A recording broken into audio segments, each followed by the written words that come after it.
It's September 29th, 1982, an ordinary Wednesday morning in a family-friendly Chicago suburb. A 12-year-old girl named Mary Kellerman wakes up with a common problem. She has a cold. She didn't feel well, and she had a headache. She stayed home from school, and she retrieved some extra-strength Tylenol from the medicine cabinet. Mary's mom bought Tylenol the day before. Almost immediately, Mary started coughing, and she fell to the floor. Downstairs, Mary's dad hears the crash.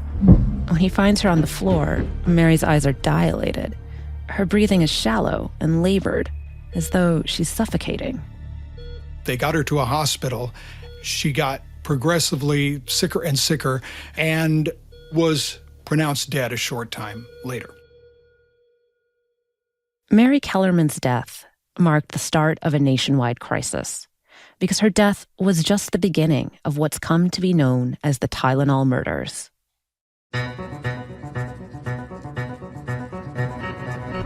I'm Shalene Gupta, and this is Trustonomy, an original podcast from OneTrust. All season, we've been exploring the ways companies lose the trust of the public and the devastating consequences that follow.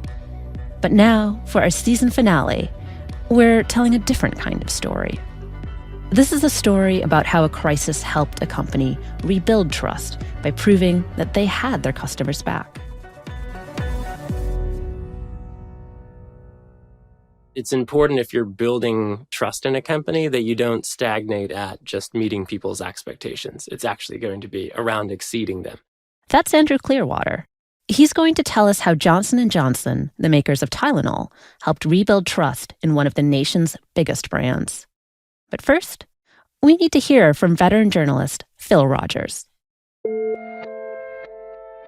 I don't remember a time when the public was more frightened than during the Tylenol murders in Chicago. Last year, Phil retired after 31 years reporting for NBC5 News. But in the fall of 1982, Phil was just starting his career working at WBBM Radio, a local Chicago station, when the murders hit the news. At first, nobody knew why Mary Kellerman had died. At this point, her death wasn't tied to the Tylenol she took that fall morning. And it's the mystery at the core of the story that made the fear spread so quickly. There is no minimizing how scared everybody was. It was absolutely a terrifying time. That level of horror and outrage going on for weeks and weeks, and a lot of people wondering if another shoe was still going to drop. That worry was, sadly, completely justified.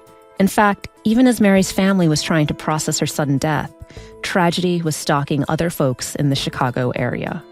A postal worker by the name of Adam Janis, who was 27 years old, is getting up and starting his day.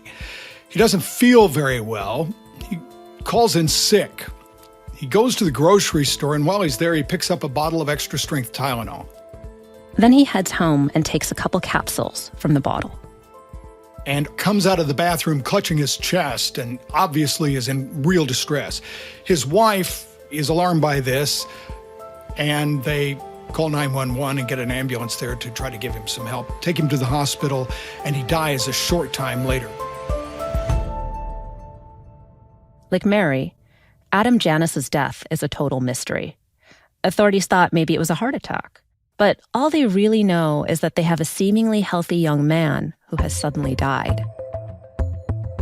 Later that day, recovering from the shock of his death, Adam's brother Stanley and the rest of the Janis family leave the hospital and go back to Adam's house to make funeral arrangements.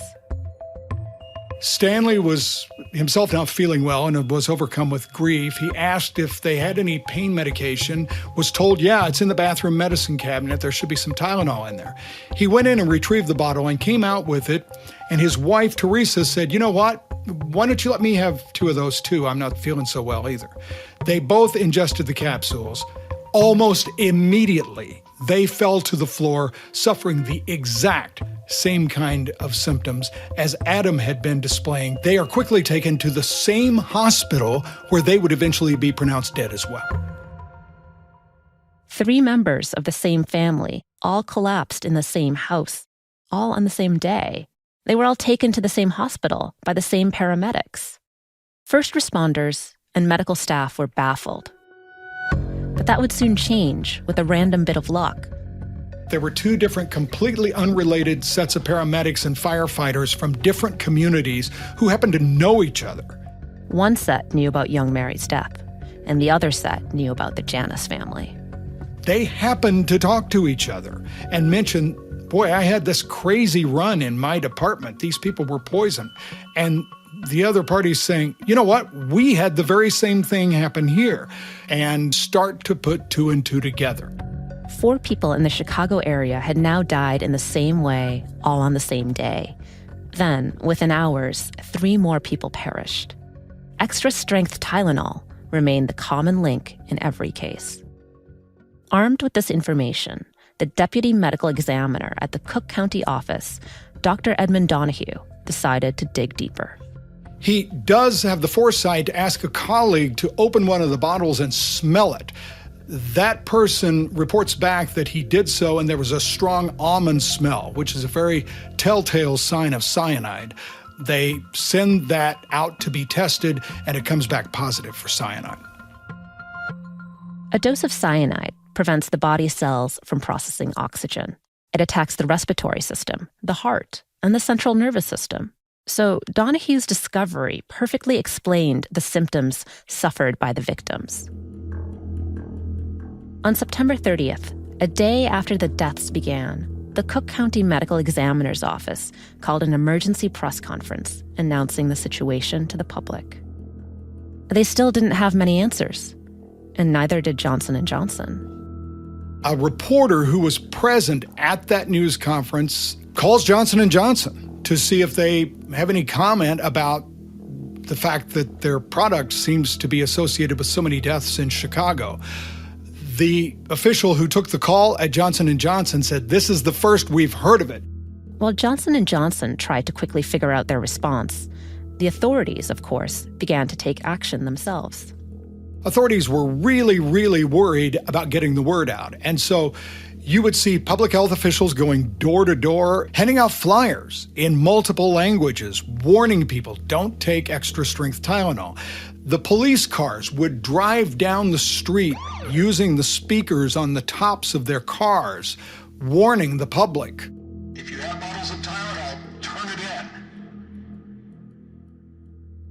Thousands of bottles of Tylenol were turned in for testing. But there were still lots of questions. Why were the deaths spread all over Chicago? Were there more victims still to be discovered? And how did Tylenol become tainted in the first place? Was it perhaps the manufacturer's fault? Cyanide, after all, was used to test lead levels in the factories where Tylenol was made. The theory was soon dismissed. The cyanide in the poison capsules had a different chemical makeup. And even more troubling, the poison capsules were coming from more than one factory. This led investigators to a frightening conclusion. That was the point where they knew they had somebody out there that was tampering with the capsules, some kind of madman that is intentionally poisoning the Tylenol and putting them in the stores. Then, on October 1st, just 2 days after people started dying, a man mails an extortion letter. It was written anonymously to Johnson & Johnson, demanding $1 million be deposited in a Chicago bank, in his words, if you want to stop the killing. Using the bank account number, authorities tracked the threat back to a man named James Lewis. And while he didn't admit to the crime, he was given paper and writing materials, and he drew a picture of how he thought the killer probably put the Tylenol into the capsules. A lot of the investigators thought that indicated more than just a little creativity on Mr. Lewis's part, that it showed that he was possibly even using his own recollection. Here's what was clear. An enormous number of lives were now at risk. They could be looking at a horrifying case of mass murder. The scale of the tragedy was expanding by the hour. Johnson & Johnson was understandably subject to a lot of serious scrutiny at this point. All eyes were on them. They had to react. Johnson & Johnson mounted a big blitz of information. They go on television, tell the public, don't buy our product. They also, for a while, killed all their advertising completely. They offered a reward for information that might lead to the killer. They worked incredibly closely with law enforcement and with the Food and Drug Administration, and they start pulling it off the shelves by the tens of millions of bottles, which they admit are now going to be tested for the potential presence of cyanide. That nationwide recall took place on October 5th, less than a week into the crisis. It was the first mass recall in American history. This was an extraordinary and full-fledged reaction. In 1982, the term crisis management wasn't even a thing, so Johnson & Johnson had to invent it on the fly. Johnson & Johnson ends up recalling 31 million bottles of extra-strength Tylenol worth an estimated $100 million. That's in 1982 dollars. And they were taking quite a hit on this because at that point, Tylenol was the #1 over-the-counter pain medication. Suddenly, everyone's afraid of this product. The change to Johnson & Johnson's bottom line was enormous and immediate. In just a few weeks, Tylenol's market share plummeted from 35% to 8%. It doesn't come much worse than that for an American business to have to go to the public and say, don't use our product. It might kill you. If you had asked any of us in the news business or anybody in the public at that point, in the days after the murders began to unfold, we would have told you that there was one fact that was indisputable, and that was Tylenol was dead as a product. When a company is faced with such a terrible crisis, a common reaction is to retreat and make themselves invisible. But Johnson & Johnson did the opposite. They decided to reach out. They set up toll-free numbers for the public and for the news media to call with updates on information from the company itself. The chairman of the company was not shy. He went on big shows. He was on 60 Minutes. He was on Donahue. He appeared in the television commercials himself, going on as the face of the company to talk about why people shouldn't take the product, and let me show you what we're doing to safeguard the public. Of course, any solution was never just going to be about optics. They needed a concrete change. By November, Johnson & Johnson announced an innovation that they'd been experimenting with before the murders. They go back on television and they announce, for the very first time in history, tamper-proof packaging. And they demonstrate in the commercial. I remember this really, really well. They show the box that the end flap is glued shut, that when you open the box, you're going to take out a bottle that has a safety seal around the neck of the bottle, a plastic shrink-wrap seal. And then you're going to open the bottle, and it has a foil cap across the top of the bottle. Tamper-proof packaging was exactly the innovation that an anxious public wanted, even if they didn't know it yet. In 1983, Congress passed a bill making it a federal crime to tamper with medications. It was called the Tylenol Bill. I remember that a disaster official who was responsible for federal legislation told me once that all safety regulations are written in blood. And what she meant by that is that any good law that deals with the safety of the public probably stemmed from a tragedy. The daily life of American consumers was changed forever. A new layer of protection and of trust was now baked into the consumer experience. So did it work out for Johnson & Johnson? Did they regain the trust of the public? In just a year after the murders, Tylenol regained its entire market share and was once again the top pain reliever in the country. Johnson & Johnson did the best job I can remember of trying to take control of a tragic situation that was affecting their company, and they managed to turn it around. And proof of that is possibly sitting in your home right now. My experience with it is that it's something you definitely have in your cupboard, and Tylenol is not something to worry about. Like most people, Andrew Clearwater, the chief trust architect at OneTrust, has always thought of Tylenol as a brand that everybody can trust. But as we've just heard, there was a brief time when trust in Tylenol was shaken to its core. The tragedy here is you would trust, that if you go to a store that is selling medication to make you healthier, it's such an unexpected thing. And there really was no way that either the company or the families could have known the circumstances that were going to unfold. Andrew's job is about discovering new ways to secure customer trust in today's digital world. That title, Trust Architect, carries a lot of weight. I'm one of very few, I believe. I might really be the second if I can believe what's on LinkedIn. But it's a unique job for sure. There's a combination of research work where we're looking at privacy and security ethics and ESG. And there's a kind of facilitating the development that goes with building a program that works for a lot of companies. The issues that companies deal with today may look radically different from the pre-cloud offline world of the 1980s. But Andrew says the way Johnson & Johnson dealt with their crisis still has a lot to teach us. What's interesting about this story is that we wouldn't have known so much about what Johnson & Johnson values if they hadn't been tested.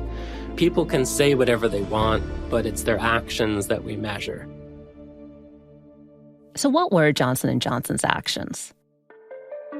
They took their commercials off the air and recalled 31 million bottles of Tylenol. They also worked with law enforcement and offered a reward for information about the case. They set up a hotline. They responded to a real risk in a transparent, meaningful way. Finally, they responded by reinventing their packaging. It's the fact that they made such a bold move so quickly. They said it with authority. This is what we're doing. This is our response. That's them owning it. They are able to show that even in this situation that seems wildly out of control, that they are calling the shots about how they're going to respond to it. And it's worth remembering, they responded efficiently, even as the crisis was still unfolding. They didn't know at the moment whether they were solving a nationwide problem or a regional problem. But the choice that they made shows how they valued people and how they chose to think about the risk. They put themselves in the place of the individual who's buying the medication. This is customer-centric values, for sure. By acting so decisively, Johnson & Johnson made their values plain for all to see. They were a company that believed in what Andrew calls an outside-in approach. That means the needs of the public inform the company's actions. Other companies may have gone with an inside-out approach, which puts their own concerns first.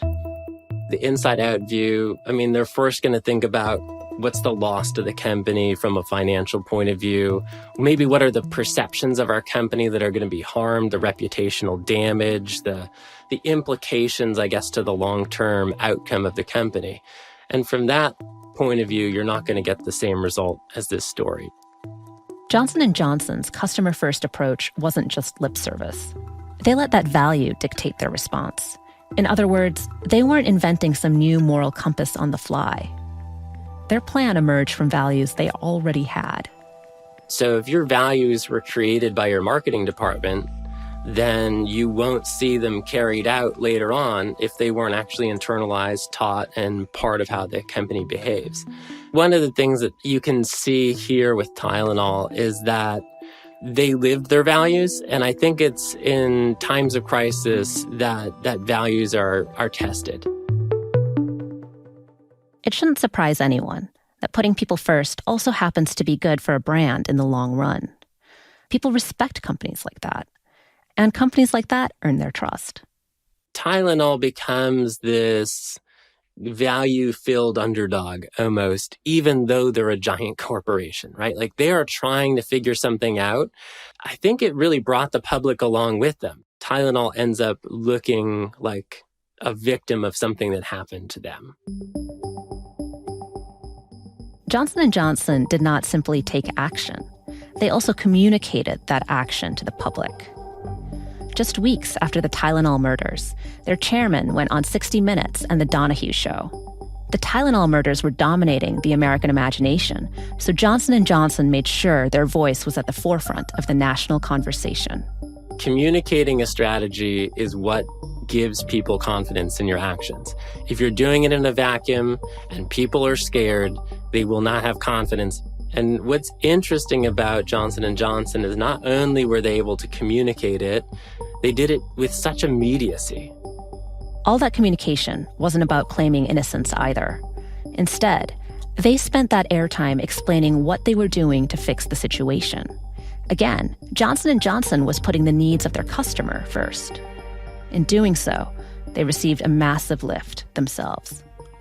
It would have been easy for Tylenol to spend a lot of their communications time on how this was not them. But by really bringing it back to, look, this is what we're going to do about it, it puts you in the space of showing basically capability and value when normally you could be focusing on the crisis itself. And so by making it clear through your communications, the story about what Johnson & Johnson was doing became the story. It can feel like a leap of faith to really let a customer-first, open and transparent culture guide your company. But it's more pragmatic than it may seem. The extraordinary actions Johnson & Johnson took, for example, may seem altruistic. But here's the thing. It was also a kind of enlightened self-interest. A company that earns the public's trust has earned the public's business.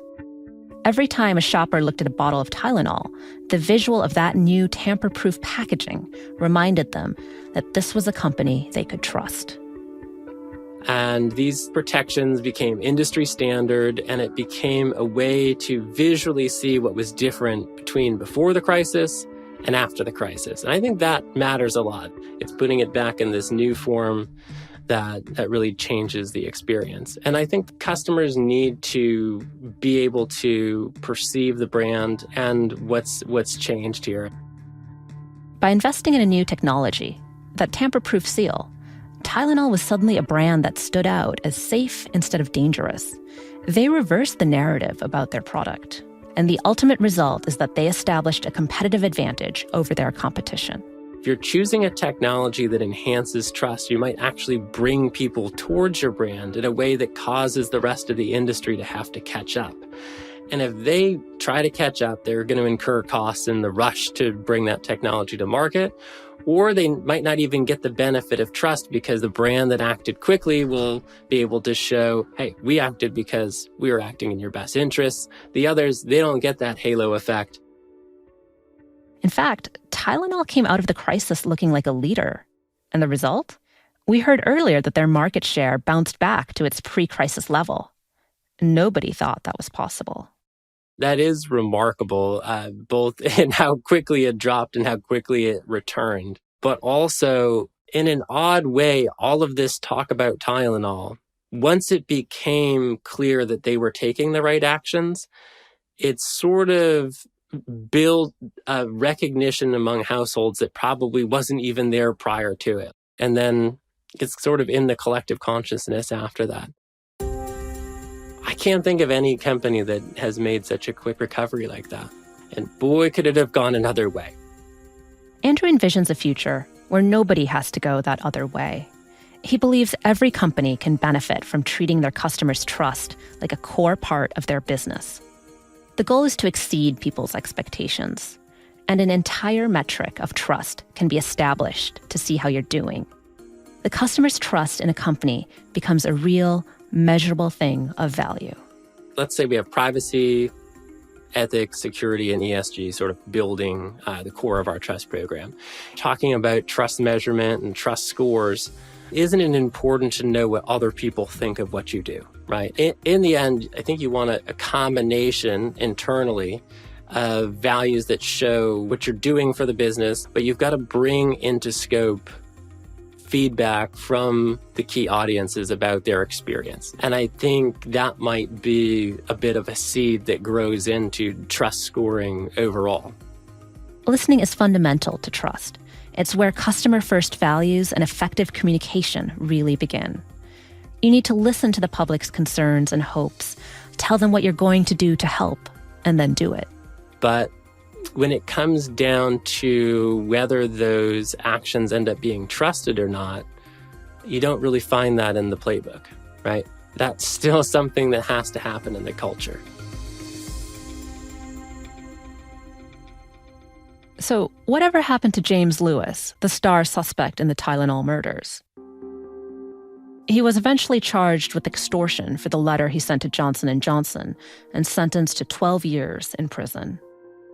But despite their suspicions, investigators were never able to pin him with the murders.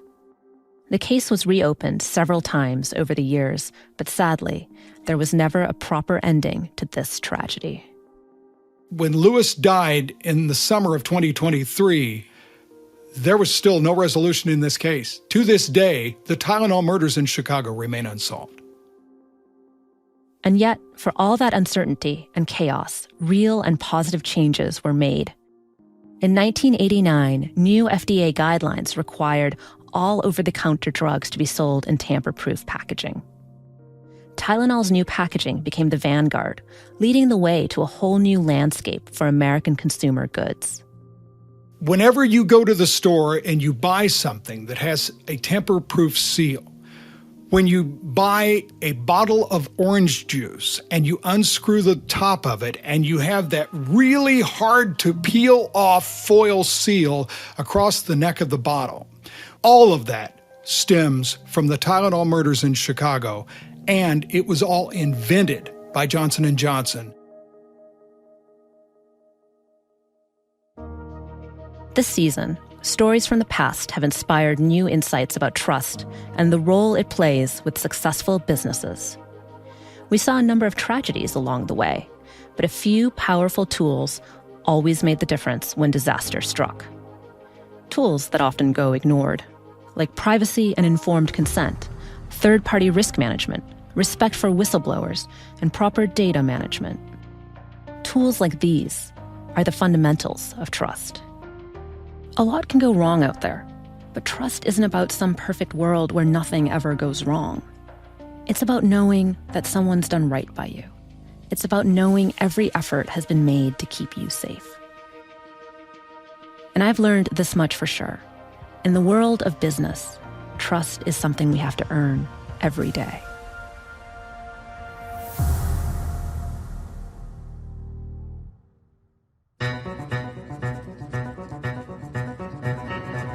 So that's a wrap for Season 1 of Trustonomy. I hope you've loved listening to the show as much as I've enjoyed hosting it. The team behind Trustonomy is story producer and showrunner David Swanson, executive producer Tori Allen, writer Michael Harris, and sound designers Mark Angley, Christian Proem, and Robin Edgar. From OneTrust, we have Katie Wharton and John Vill, with graphic design by Isabella Dubose. I'm Shalene Gupta, and this is Trustonomy, an original podcast from OneTrust. Thanks for listening.